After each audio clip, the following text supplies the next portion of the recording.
baseless assessment and appeal, thereby imparting greater efficiency, transparency, and accountability.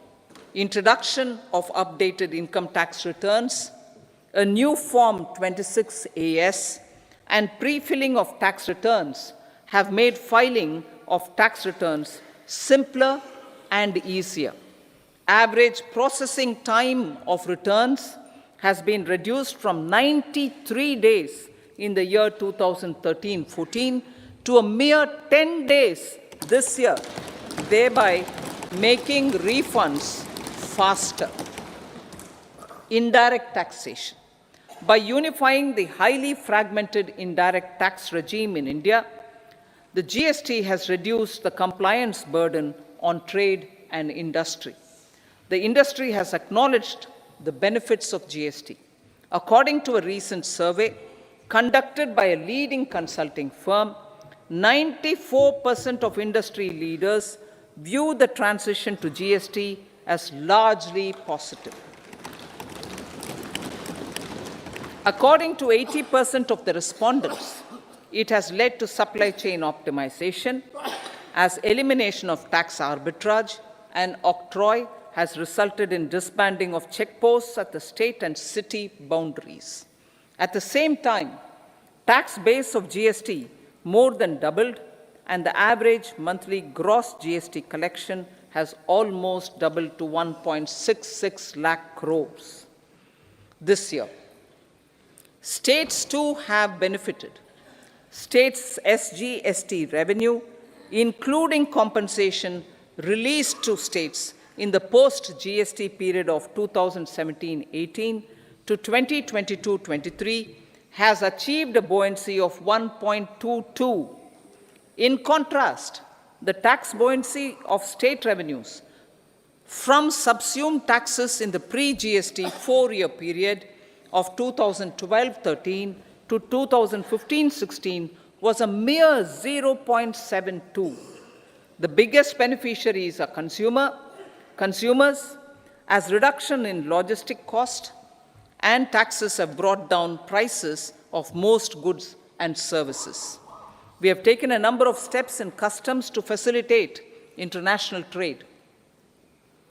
As a result, the import release time declined by 47% to 71 hours at inland container depots, by 28% to 44 hours at air cargo complexes, and by 27% to 85 hours at seaports over the last 4 years since 2019, when the national time release studies were first acted.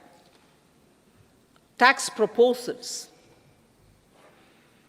As for tax proposals, in keeping with the convention, I do not propose to make any changes relating to taxation and propose to retain the same tax rates for direct and indirect taxes, including import duties.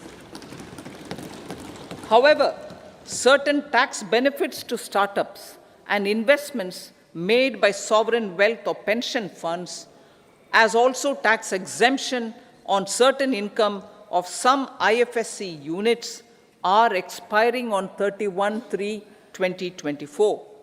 To provide continuity in taxation, I propose to extend the date to 31/3/2025. Moreover, in line with the government's vision to improve ease of living and ease of doing business, I wish to make an announcement to improve taxpayers' services. There are a large number of petty, non-verified, non-reconciled, or disputed direct tax demands, many of them dating as far back as 1962, which continue to remain on the books, causing anxiety to honest taxpayers and hindering refunds of subsequent years.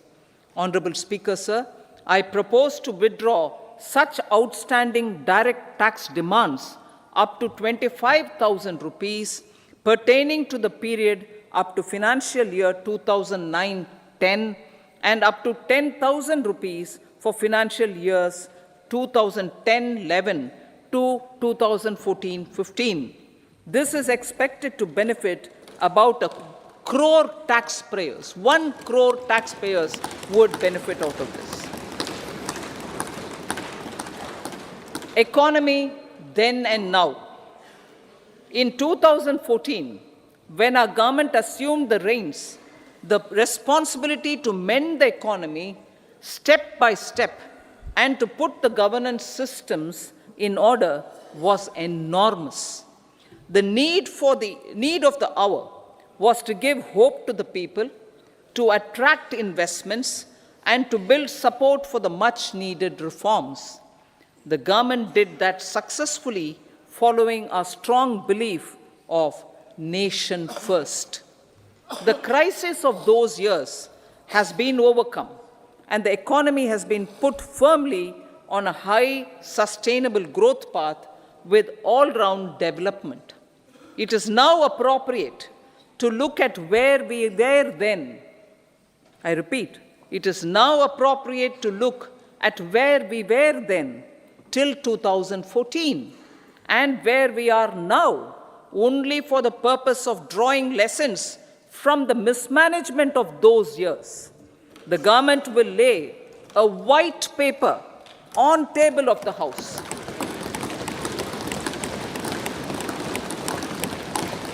The exemplary track record of governance, development, and performance, effective delivery, and Jan Kalyan has given the government trust, confidence, and blessings of the people to realize whatever it takes. The goal of Vikasit Bharat, with good intentions, true dedication, and hard work in the coming years and decades. With this, Honorable Speaker, I commend the interim budget to this august House. Jai Hind.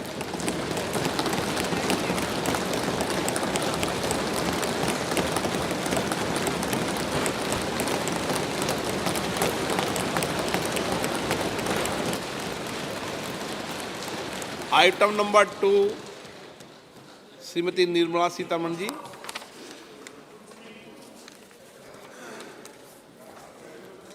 So, with your permission, I rise to lay on the table the following statements under Section 3(1) of the Fiscal Responsibility and Budget Management Act 2003, Medium-Term Fiscal Policy cum Fiscal Policy Strategy Statement, and Macroeconomic Framework Statement. Item number 3, Srimati Nirmala Sitharaman ji. Sir, with your permission, I rise to move for leave to introduce the Finance Bill 2024. प्रश्न ये है कि विधेयक को पुनर्स्थापित करने की अनुमति प्रदान की जाए। जो सदस्य इसके पक्ष में हाँ कहें, जो सदस्य विरोध में ना कहें, मेरे विचार में निर्णय हाँ वालों के पक्ष हुआ, हाँ वालों के पक्ष हुआ। माननीय मंत्री जी, विधेयक को पुनर्स्थापित करें। Sir, I introduce the bill. सभा की कार्रवाई शुक्रवार दिनांक 2 फरवरी 2024 को प्राप्त 11 बजे तक के लिए स्थगित की जाती है।